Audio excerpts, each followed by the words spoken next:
ভারত বাংলাদেশ যৌথ production. Ladies and gentleman, please welcome mega star Shakib Khan.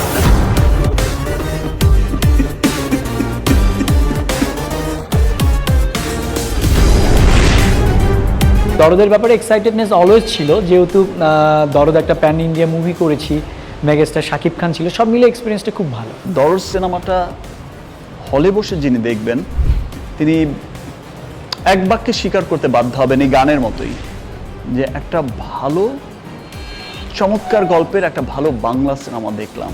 দরদের টিজ যখন release হয়েছিল টিজার, তখন থেকে সাধারণ মানুষের খুব কাছের একটা স্টোরি দরদ, মনের খুব কাছের একটা স্টোরি দরদ। এটা একটা ফুল কমার্শিয়াল ছবি এবং শাকিব খানের জন্য আমি বলবো নতুন একটা ব্যাপার, সাইকো থ্রিলার।